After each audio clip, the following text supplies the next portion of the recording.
Bienvenue à toutes et à tous et merci de nous retrouver à Berlin en Allemagne. Nous sommes au cœur de la 74e édition du Festival international du film de Berlin et vous retrouvez votre émission Diaspo Connect Africa sur les antennes de la télévision panafricaine Afrique Média. L'objectif est tout à fait simple, suivre au cœur de ce festival les réalisateurs, les acteurs et producteurs originaires du continent africain ou alors d'origine africaine. Les suivre afin d'amplifier le message qu'ils portent, qui est un message qui vient de l'Afrique et de ses réalités pour permettre au monde entier de mieux comprendre effectivement ce qui se passe sur le continent africain ou alors de comprendre comment pensent les Africains par rapport à des enjeux qui peuvent être des enjeux mondiaux. Et bien sûr, nous en débattons sur ce plateau avec des invités qui sont aussi africains, avec qui nous tentons donc de décoder les différents messages qui sont portés. Et pour cette édition, nous avons le grand honneur de recevoir un homme exceptionnel qui est arrivé en Allemagne dans les années 1964. Il s'appelle Tombolo Mukengeschei, qui est juriste de formation et qui est installé ici à Berlin en Allemagne. Merci à vous de nous retrouver. Vous êtes congolais. Oui. Merci à vous de nous retrouver. Oui, merci beaucoup. Mais je peux corriger un tout petit peu mon nom, puisque c'est peut-être un tout petit peu... Oui, bien sûr. Oui, oui, je m'appelle Tombolo, comme le village de Tshisekedi. Mais puis, ça c'est post-nom, hein. Le prénom c'est Grégoire. Mon post-nom, on l'a pris, puisque ça ne plaisait pas à Mobutu d'avoir des noms européens. Donc, du Grégoire était mis de côté. Et puis dans mes papiers officiels, on trouve le nom de Tombolo. Mukengeschei, ça c'est le nom de famille. Et bien, comme vous l'avez bien dit, je suis arrivé en Europe en 1964, mais pas en Allemagne directement. Je suis arrivé en Pologne où j'ai fait des études de droit maritime. Bon, et dès là-bas, quand j'ai terminé les études, je suis allé un tout petit peu au pays où je n'ai pas fait longtemps. Et puis, je suis revenu en Europe, puisqu'il y avait mon épouse qui n'avait pas trouvé la possibilité de m'accompagner automatiquement. C'était en 1972. Bon, là, j'ai dû rester avec mon épouse provisoirement en Europe, en entendant que les choses évoluent bien pour pouvoir rentrer ensemble avec ma famille. Ça veut dire mon épouse et mon enfant. Ça n'a pas marché longtemps. Et puis on a dit, bon, en attendant, on doit se trouver autre chose à faire ici en Allemagne. Bon, j'ai cherché du travail ici et puis j'ai trouvé le petit travail d'abord quelque part qui n'a pas marché. Et après, j'ai trouvé du travail à la prison interalliée de Spandau. Si les gens le connaissent très bien. Donc, c'était une institution unique où tous les quatre forces interalliées qui occupaient l'Allemagne travaillaient. Donc, moi, j'étais, comme civil, j'étais secrétaire de coordination pour les officiers, ça veut dire les quatre gouverneurs qui s'occupaient des problèmes de cette prison. Bon, dans cette prison où il y avait seulement 7 personnes et 7 dirigeants, des grands dirigeants allemands, il y avait le dernier qu'on appelait Monsieur Rudolf Hess. Il fit dans le temps les secondants d'Hitler. Bon, celui-là a dû rester jusqu'à la fin. Quand les autres étaient graciés, ils sont rentrés dans leur maison et lui, il était resté jusqu'à la fin de sa vie en 1987.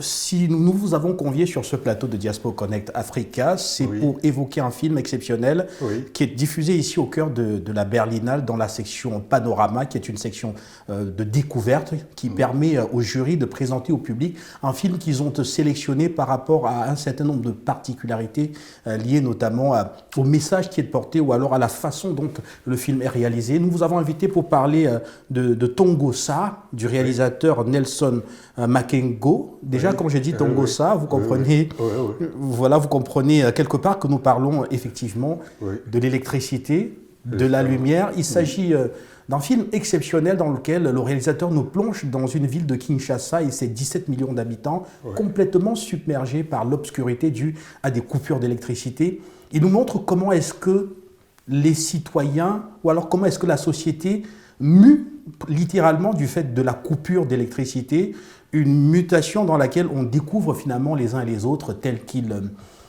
sous des angles vraiment différents par rapport à quand la lumière est là. On va voir qu'il y a une insécurité forte qui ressurgit. On va voir par exemple que les pasteurs, les hommes de Dieu qui portent le message de l'évangile vont également profiter de la situation pour évangéliser d'une certaine façon. Et on va aussi voir qu'il y a des citoyens lambda qui vont simplement être ce qu'ils ont toujours voulu être dans leurs espérances les plus profondes. Et je voudrais vous poser la question de savoir quelle est l'appréhension que vous aviez. Aviez-vous déjà connaissance des coupures d'électricité quand vous étiez à Kinshasa, parce que vous êtes parti quand même, ça fait très longtemps. Ça fait très longtemps, c'est vrai, et je n'ai pas connu ces cas lorsque je suis parti du pays. Eh bien, quand je suis parti, comme je l'ai signalé un peu avant, j'ai trouvé dans l'Afrique de l'Ouest, il y avait déjà le problème de coupure de courant. Et puis je me demandais au Congo, quand je suis parti en vacances en 1985, il y avait beaucoup de lumière partout. Même durant la journée, il y a mon épouse qui s'est demandé qu'est-ce qui se passe dans votre pays. L'électricité marche tout le temps. Et puis, sans pardon. Et en Afrique de l'Ouest, il y avait des problèmes. Les gens ne trouvaient pas les courants. Et puis, il y avait coupure intempestivement. Bon, quant au pays, et puis la situation était autre.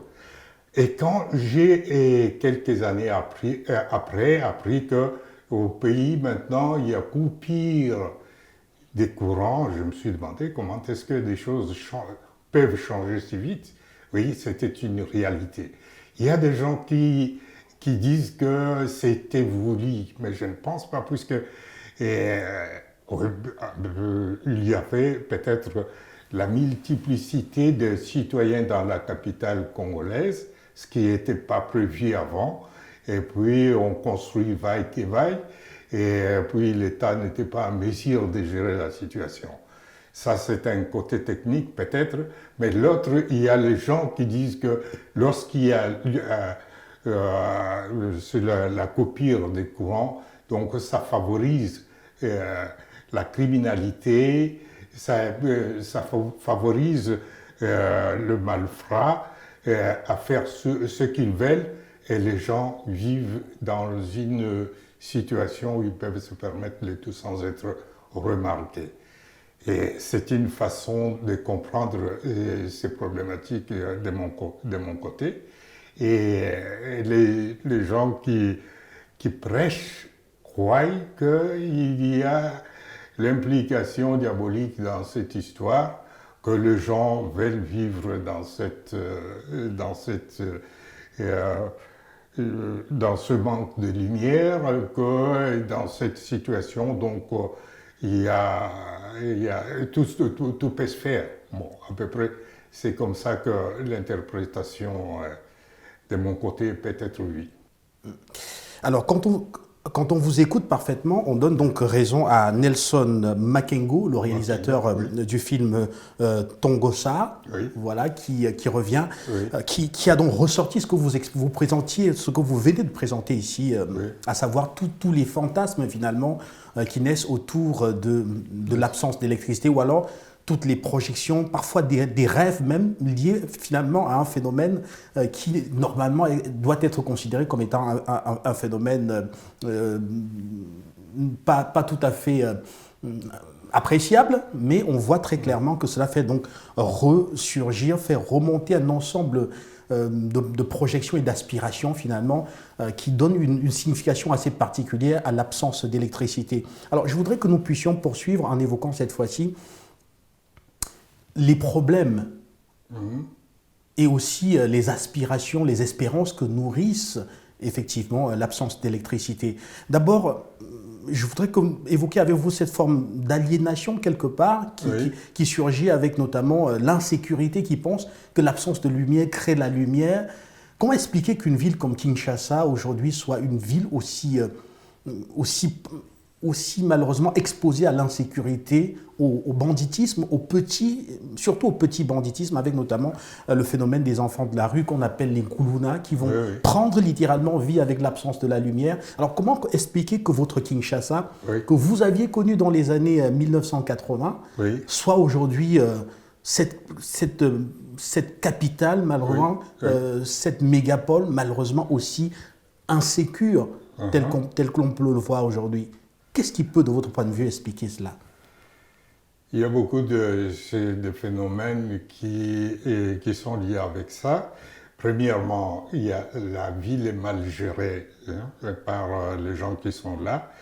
Et puis, en plus, alors les jeunes gens travaillent dans la nuit et ils trouvent la possibilité de nuire à la vie quotidienne des citoyens, c'est puisque ça les arrange. Ils trouvent que c'est mieux de travailler la nuit. Eh bien, même les jours aussi, il y a les bandits qui travaillent. Mais surtout lorsqu'il est noir, donc lorsqu'il n'y a pas la lumière. Donc c'est très possible de travailler et de faire des crimes sans être vu, sans être remarqué. Bon, du côté de l'État, je trouve que les gens qui gèrent le pays ne font pas leur travail comme il faut. Et puis, j'ai connu les cas, par exemple, de manque d'eau. C'était une affaire qui pouvait être gérée facilement avec moins de moyens, mais j'ai trouvé que les fonctionnaires étaient là pour nuire, pour s'enrichir facilement, et que les gens allaient le suivre derrière pour aller un peu donner de l'argent à côté. Donc, tu vois, c'est une chose. Et d'autre part, par exemple, il manquait la lumière, comme je viens de le dire, et ça donne beaucoup de possibilités donc, aux malfrats de faire leur job. Alors, d'aucuns estiment que malheureusement les multinationales, le pillage systématique des ressources de la République démocratique du Congo peut expliquer l'extrême précarité, notamment infrastructurelle et également énergétique dans laquelle se trouve une mégapole comme Kinshasa. Alors, est-ce qu'un pays aussi vaste que la République démocratique du Congo, avec un budget d'investissement public annuel d'à peu près 8 milliards de dollars, peut effectivement permettre à une ville comme Kinshasa et ses 17 millions d'habitants de pouvoir avoir suffisamment d'électricité? Avec les dollars, même ça, avec le nombre de citoyens que nous avons dans le pays, je pense que ce n'est pas beaucoup. Ce n'est pas du tout beaucoup et c'est peu. Et je vois que comme on les appelle, les multinationales, notamment du coltan, du cuivre, du cobalt, de tous ces minéraux que produit la République démocratique du Congo. Oui, et puis je trouve que c'est triste de voir que tous ces gens veulent s'enrichir sur les dos de citoyens congolais. Je vis la façon dont, au Katanga, dans des mines stratégiques, comment est-ce qu'on traite les Congolais. Je vis dans la province de Kivu, où il y a même les enfants, même au Kasaï aussi, qui est à l'intérieur du pays. On voit que c'est la situation très mal gérée. On voit les enfants qui travaillent dans des trous, dans des puits de mines, et puis qui meurent même déjà dans des mines de ces matières stratégiques et qui enrichissent les gens à l'extérieur. Et puis, ce problème n'est pas très bien géré par le gouvernement jusqu'à présent. Tombono, oui. On sait que l'actuel président Félix Tshisekedi a toujours parlé du manque de représentativité ou alors de représentation même de l'administration congolaise sur l'ensemble du territoire afin notamment de permettre que le pays soit mieux administré, que l'on puisse par exemple détecter les cas notamment de pillage des ressources naturelles et que l'on puisse pousser les acteurs à à cesser leur activité ou alors à les organiser même ne serait-ce en coopérative afin que cela puisse également profiter aux caisses de l'État et que les citoyens puissent travailler dans des conditions qui soient acceptables. Alors, pensez-vous que ce soit ça le problème, le fait qu'il y ait malheureusement que l'administration congolaise ne soit pas aujourd'hui à même de pouvoir être présente sur l'ensemble du territoire, quadriller le territoire comme cela se devrait? Je suis de l'avis qu'il a bien vu le problème. Mais la guerre est dure. Donc, je revis les passages de Lumumba, enfin, des films de Lumumba, qui insistaient à ce que le Congo soit entier, unique, et que les richesses du pays puissent profiter à tout le monde. Bon, et l'indépendance économique dont il a prétendu privilégier a été un des facteurs principaux de sa mort. Bon, donc, puisque les gens n'ont pas accepté à ce que la richesse ou bien les richesses minérées, que ce pays regorge, puisse profiter à tout le monde. Ils ont voulu un peu qu'il y ait les désordres organisés pour enfin travailler dans la nuit, dans le sombre, et puis profiter malhonnêtement de ces richesses. Bon, quand celui-ci est mort, on a placé Mobutu qui a compris comment est-ce qu'il pouvait aussi profiter de cette situation. Et après, il a dit bien faire de l'argent, il a enrichi les multinationales, comme tu les as appelées. Et quand c'était déjà sa faiblesse, donc humaine, il n'était pas en bonne santé, on a cherché l'ex-rebelle Laurent Kabila. Laurent Désiré Kabila. Laurent Désiré Kabila. Et quand il a voulu faire la politique de patriotisme pour le pays, tout le monde sait qu'il a été descendu par toujours le Militi national, et on a remplacé son fils. Je ne sais pas s'il avait compris le problème ou pas, mais il a servi la cause de multinationales. Et puis après cela, il y a un Tshisekedi qui est venu, il avait compris le jeu, il savait qu'il était mal aimé par les multinationales, et il fallait d'abord qu'il étudie leur psychologie. Et après le premier mandat, et tout le monde voyait qu'il a ouvert les yeux, et puis comme nous l'avons dit, on a quitté l'obscurantisme et l'obscurité qui étaient imposés ou bien qui étaient revenus au pouvoir dans le pays. Tu vois comment est-ce que les choses se passent. La guerre est tardive, donc la guerre est dure pour qu'on puisse démarrer comme il faut. Et puis, je ne sais pas comment est-ce qu'il va gérer les choses. Il a de bonnes intentions, mais ses ennemis ne sont pas si faibles que ça. Et puis, il faut s'attendre à tout, à mon avis.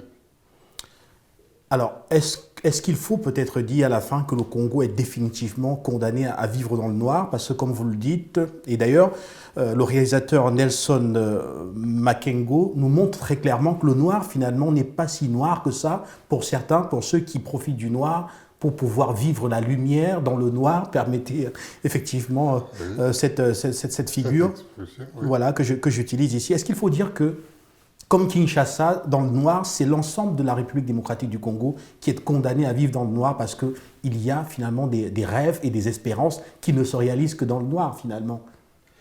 Ça va être dur, même pour les multinationales. Et je vois que Tshisekedi a été élu d'une manière tout à fait bonne, je dirais, puisque avec beaucoup de voix sur ses concurrents, et lui-même agirait comme Lumumba, je pense aussi, qu'il va tout faire pour réaliser ce qu'il veut, qu'il va faire cette guerre. d'une manière, tu vois, certaine, qui amènera le pays un peu sur la voie de développement. Donc, je pense que s'il tient fort, il y aura la lumière dans ce pays. S'il tient fort, ça va lui coûter cher, bien sûr, mais tu vois maintenant, dans la situation où les pays du monde, donc l'ensemble des continents, est géré maintenant, je pense que les dangers est devenu relativement, tu vois, gérable. Il y a de l'autre côté, il y a des pays qui sont derrière lui, et de l'autre, les anciens amis au Congo qui se disaient amis au Congo et qui tout le temps combattent les Congos. Ils sont affaiblis pour le moment, je suppose. Et si c'est le cas, je pense que c'est le bonheur pour le Congo. Alors, Tombolo, vous êtes ainsi convaincu que pour la République démocratique du Congo, avec Félix Antoine Tshisekedi, Tshilombo, oui, le chef de l'État, on est sur la voie d'accession à cette lumière-là, qui viendrait ici sauver finalement l'ensemble de la République démocratique du Congo d'États, notamment des multinationales, ou alors des plans macabres finalement qui ne se réalisent, ne se matérialisent que dans le noir. Vous évoquez notamment une lumière qui est faite au niveau international sur notamment les agressions dans l'est de la République démocratique du Congo par le M23 soutenu par le Rwanda. Vous dites qu'au fur et à mesure que le monde entier se réveille sur cette situation, cela rend moins vulnérable Félix Tshisekedi qui pourrait alors ne pas connaître nécessairement le même sort que Patrice Lumumba et donc finalement permettre qu'il y ait une véritable régularisation de l'exploitation des gisements miniers dans le pays et que cela cesse d'être donc objet de malheur et pousse finalement plutôt le peuple à accéder à la lumière, la véritable lumière, l'électricité et le bien-être. Oui. Alors vous en êtes convaincu? Oui, et je le pense et il y a un tout petit peu de problème puisque les habitudes héritées de gouvernements passés lui rendront la tâche difficile. Donc, il faut voir la mentalité de s'enrichir facilement et vite et rentrer dans des têtes de Congolais et surtout dans le jeune gens, dans des têtes de jeunes gens, et il faudra trouver le moyen de l'indiquer pour pouvoir faire du travail comme il faut. Et ça va être aussi une guerre non négligeable pour Tshisekedi, puisque à mesure où les gens arrivent au pouvoir, comme j'ai vu une certaine fois quand je suis parti en vacances au pays, et les gens disaient, quand le jeune Kabila est arrivé au pouvoir, que mon cher, c'est notre tour maintenant de nous faire de l'argent, et les autres ont déjà fait de l'argent, donc c'est notre tour. Bon, et moi j'ai compris que ce n'est pas mon Congo que je voulais, ce n'est pas un système que je voulais. Je croyais que ces gens-là étaient révolutionnaires, que maintenant c'est le tour des gens qui veulent faire du bien pour le peuple de ce pays. Alors, celui qui arrive et qui croit faire vite de l'argent, devenir aussi capitaliste comme des amis des autres présidents qui étaient avant, tu vois, c'était mal placé. Donc, il n'y avait pas la possibilité de se comprendre. Il fallait peut-être qu'on se taise, qu'on ne dise rien à la place de leur donner raison, ou de leur dire que, dites, vous avez tort. Puisque à côté, il y avait un peu de dictature, il y avait la possibilité de faire taire les gens d'une mauvaise façon. Alors, je ne parlais pas. Et aujourd'hui, où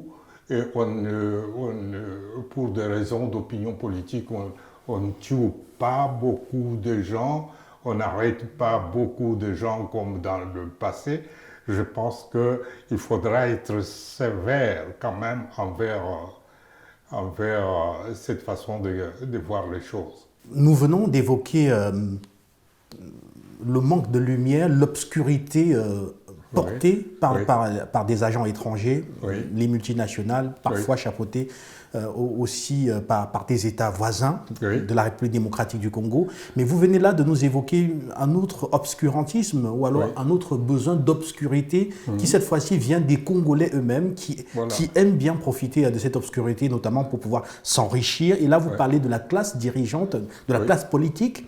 Et vous dites que pour le moment, ils auront toujours besoin, pour ceux-là qui veulent s'enrichir rapidement, ils auront toujours besoin d'un système qui soit obscur, parce qu'avec cette obscurité, ils font des millions de dollars facilement et donc, voilà, finalement, accèdent à cette autre forme de lumière qui, cette fois-ci, est personnelle, un confort matériel personnel, même si toute la ville, notamment de Kinshasa, se retrouve dans le noir, tel que Makengo, le réalisateur, nous montre ici. Vous dites que ces ennemis-là existent et peut-être qu'ils seraient les plus difficiles à combattre finalement parce que ça va être difficile. Au plan international, même si on les dénonce, toujours est-il que notamment la moindre interpellation sera perçue comme une interpellation d'opposants et on accuserait alors Félix Tshisekedi de vouloir neutraliser son opposition. Que peut-il faire dans cette configuration, lui qui effectivement aspire à ramener les Congolais dans la lumière? Je pense que c'est une des tactiques de ses adversaires. Il ne faudra pas être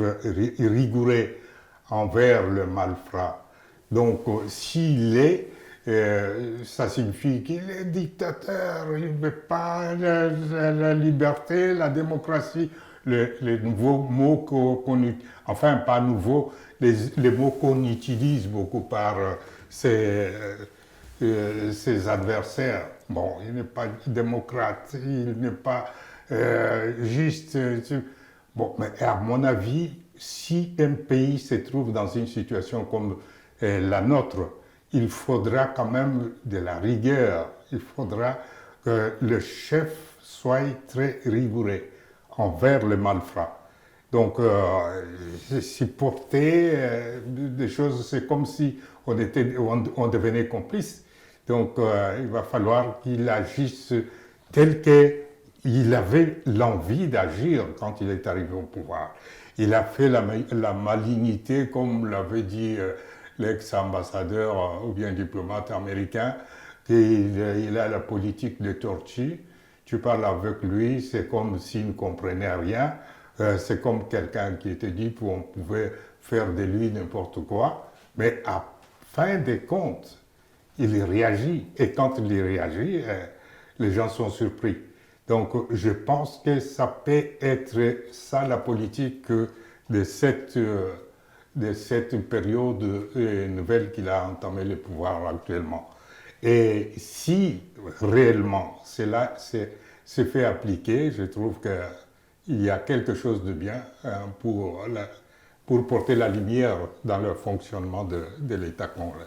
Alors, nous restons effectivement dans le film du réalisateur Nelson Makengo, réalisateur donc originaire de la République démocratique du Congo, qui présente donc ici dans la section Panorama de la Berlinale le film intitulé Tongosa, qui revient sur, qui profite de l'obscurité, de la coupure, des coupures d'électricité dans la ville de Kinshasa pour finalement donc ressortir l'état véritable de la société congolaise, que ce soit et aussi même l'état politique, les égarements des hommes politiques. Il ressort à peu près, c'est une sorte d'autopsie finalement de l'ensemble de la société congolaise qu'il ressort.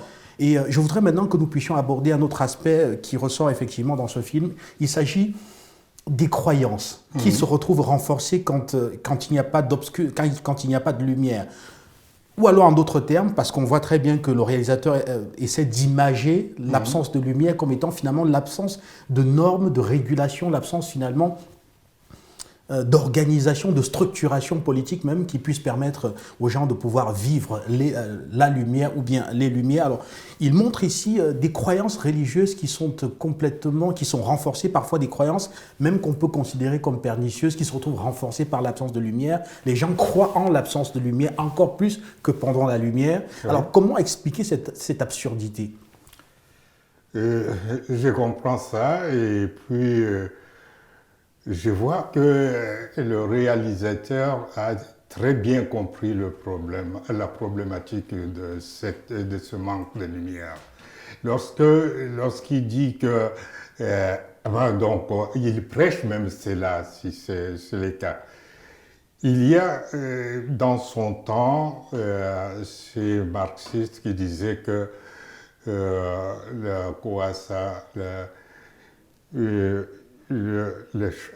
chanvre. Le chanvre, en parlant de cette drogue tropicale. Oui. Est une. Non, la religion est une. Et l'opium du peuple, en parlant de cette drogue-là, qui va complètement annihiler le cerveau humain et faire en sorte que l'être humain, finalement, se retrouve dans une sorte d'état de satisfaction et de passivité. Et puis, il y a. La religion toujours est à côté de cela. Lorsque le bien-être est reçu par des manières honnêtes, les gens oublient la religion. Si c'est bon, oui ou pas. Et moi, je trouve que c'est pas bon puisqu'il faut croire à quelque chose. Mais la façon dont les Africains croient actuellement dans nos pays, je trouve que c'est quand même moins intéressant. C'est pas du tout. Ce n'est pas. Bon, j'ai été dans beaucoup de pays africains, j'ai trouvé que c'est toujours la même chose. Les gens croient beaucoup à la place de chercher du travail, à la place de découvrir, de faire des choses pratiques qui génèrent peut-être le bonheur. On va à l'église croyant que Dieu va descendre sur la terre pour faire ce job. Non, il faut croire et faire quelque chose. Et la façon dont les gens croient maintenant, je pense que c'est un tout petit peu exagéré. Alors, dans le contexte africain, on croit en un Dieu providentiel, même si celui-ci est toujours Jésus-Christ, majoritairement pour ceux, surtout en Afrique au sud du Sahara, on croit donc en un Jésus-Christ finalement, ou alors en un Dieu chrétien qui est plutôt providentiel, qui donne le mariage, qui donne la richesse, qui vient résoudre à peu près tous les problèmes finalement qui sont nés dans le noir, qui peut apporter l'électricité, qui peut donner une voiture à une famille. Alors c'est tout à fait absurde de penser que l'on se rapproche du divin pour des choses matérielles qui finalement sont des choses qui sont ici sur Terre et qui normalement ne peut s'acquérir que par le travail. Et le réalisateur effectivement remet tout cela en lumière pour que l'on puisse encore une fois de plus constater cette absurdité finalement qui est causée par le noir total. Je pense qu'il n'a pas tort s'il le dit. Et moi, j'ajoute encore que le peuple africain oublie que les voitures ne sont pas données par Jésus-Christ ou par Mohamed ou bien des autres qui prêchent Dieu, la croyance et tout cela. Il faut du travail, Et puis, les Africains sont découragés puisque leur travail n'est pas bien rémunéré. Et puis, les richesses aussi ne répondent pas à la récompense de leur force et de leur imaginaire. Bon, alors, si les deux se combinent, j'ai vu beaucoup de Sud-Africains qui viennent ici en Europe ou bien qui partent dans des pays riches pour se faire de l'argent. Ils ne le font pas comme il faut. Il y a qui meurent dans des océans, qui meurent dans le Sahara, etc. Mais sur place, chez eux, ils pourront faire peut-être mieux. Et voir la période coloniale, par exemple, les infrastructures étaient faites et des choses marchaient comme il fallait. Je me suis demandé comment est-ce que je pouvais faire l'école gratuitement à la période coloniale. Comment est-ce que les maladies se faisaient soigner sans regarder le portefeuille des parents ou bien de la famille dans la période coloniale. Et tout ça, trouver la réponse avec mon fils, un jour on a parlé, il dit, regarde, il y a une façon de voir les choses. La période coloniale était la période où l'homme africain était un enjeu de production pour les capitalistes européens. Et lorsqu'ils ont trouvé la machine pour faire des industries le travail humain n'était pas tellement intéressant. Il fallait alors devenir chrétien, dire que faire du mal à quelqu'un c'est mauvais, donc il ne fallait pas taper ou bien tuer l'esclave, etc. On laisse l'esclave sans moyen de subsistance. Et lorsque alors nous entrons dans nos indépendances, soi-disant indépendances, il fallait trouver le moyen de nous empêcher à nous nourrir de nos richesses qu'on appelle souterraines. Pour cela, donc, tu vois, s'occuper de la vie des Noirs devient un problème. Donc on va nous dire que la terre ne peut pas supporter le nombre de bouches inutiles à nourrir. Donc il y a comme des néo-malthusiens, il y a des autres qui disent qu'on est très nombreux. Et alors, nous partons vers ce que maintenant on appelle l'intelligence artificielle. Je vois le malheur pour les Africains. Je vois le malheur pour les Africains, puisque complètement, ils seront écartés de systèmes de production, ils seront écartés de l'importance de vivre comme des hommes. Vous voyez, par exemple, le petit Rwandais qui prétend embêter les Congolais ou bien les tuer comme les tueurs des Congolais. Moi, je trouve que ce n'est pas réel. Quand je suis arrivé à Kinshasa comme petit, j'étais, tu vois, fier de voir nos confrères rwandais et burundais qui venaient à l'université de Kinshasa. Oh, ils m'appelaient, petit, est-ce que tu peux nous amener ici, tu peux nous montrer ceci. Je me sentais, tu vois, à l'aise. Il y a des Africains qui sont devenus nos frères et sœurs. Et le Rwanda devient maintenant si fort pour combattre les Congolais, je m'en moque, puisque le Rwanda est envoyé par des autres. Donc le multi que nous avons parlé ici, et nous le constatons chaque jour, les multi ne condamneront jamais le Rwanda si les Congolais restent fixés sur le Rwanda. Donc il y a le multi qui décide. Et on tue les Africains par les autres Africains sans se rendre compte du travail qu'ils font.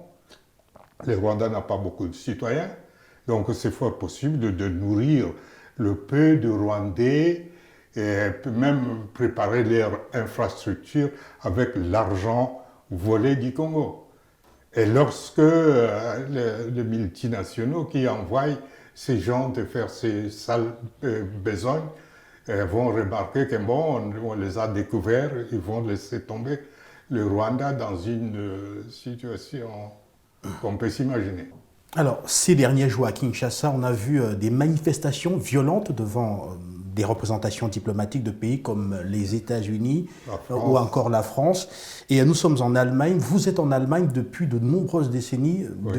Depuis, vous l'avez évoqué d'ailleurs. Oui, oui. Jusqu'ici, sur le continent africain, on n'entend pas les Africains se plaindre de l'Allemagne ou alors critiquer l'Allemagne. Et beaucoup prennent effectivement Berlin comme étant un partenaire qui pourrait venir toujours dans le sens d'une sorte de multipolarité, permettre qu'il y ait un peu plus de justice et d'équité, allant dans le sens de permettre que l'Africain puisse mieux se retrouver dans son propre espace naturel. Alors, vous qui connaissez l'Allemagne, vous qui avez été ici pendant toutes ces décennies, quel est le regard que vous portez sur ce que peut faire ce pays dans nos pays africains pour les accompagner, notamment dans cette quête d'émancipation et de maîtrise de leur propre destin? C'est bien. Je vois, avant de venir en Europe, pour une petite histoire, j'étais dans l'hôtel Memling, qui était le meilleur dans ce temps, au Congo. C'était pour prendre quelques meubles que l'hôtel voulait se débarrasser. Moi, je venais de l'intérieur, j'avais loué un petit appartement. Et quelqu'un m'avait envoyé sur le directeur de cet hôtel. Bon, il a voulu me donner quelques meubles qui pouvaient me servir d'aménager mon appartement. J'étais dans la salle d'attente où il y avait deux diplomates. J'ai connu un à droite, l'autre à gauche. Un était de l'Allemagne, l'autre était de Pologne, deux pays qui ne s'aimaient pas beaucoup, je pense. Bon, j'ai parlé entre-temps, avant qu'on me reçoive par le directeur de l'hôtel. Et il y a l'Allemand qui m'a demandé beaucoup de choses sur l'enseignement au Congo, sur la vie au Congo, etc. Bon, bref, il m'a montré les journaux de propagande, comment vivent les jeunes étudiants en Allemagne, comment ils vivent bien et tout ça. Si je suis intéressé d'aller étudier en Allemagne, ce qui ne va pas se faire aujourd'hui, et j'étais intéressé, il m'a laissé le papier. Bon, il a été appelé à l'intérieur par le directeur de l'hôtel, puisqu'il était en même temps un conseiller pour les étrangers qui sont arrivés au Congo sur le plan économique, etc. Bon. Quand il est rentré à l'intérieur, il y a l'autre qui était à gauche, il était de Pologne justement, il m'a demandé si je connaissais la Pologne. Malheureusement, je ne connaissais pas grand-chose sur la Pologne, je l'ai dit à peine, tu vois. Et il m'a dit que la Pologne était un très bon pays, vous voyez. Il m'a montré aussi des papiers de propagande sur la vie des Africains en Pologne. Et il n'a pas hésité de me dire que les autres ne seront pas bons pour les Africains puisqu'ils sont racistes. Tu vois, si je connaissais Hitler, j'ai déjà entendu parler de ce monsieur. C'est très, très, très... Alors là, on est en quelle année, Tombolo? C'était en 64. Bon, depuis 64, avant que je vienne en Europe. Bon, les deux ne s'entendaient pas du tout.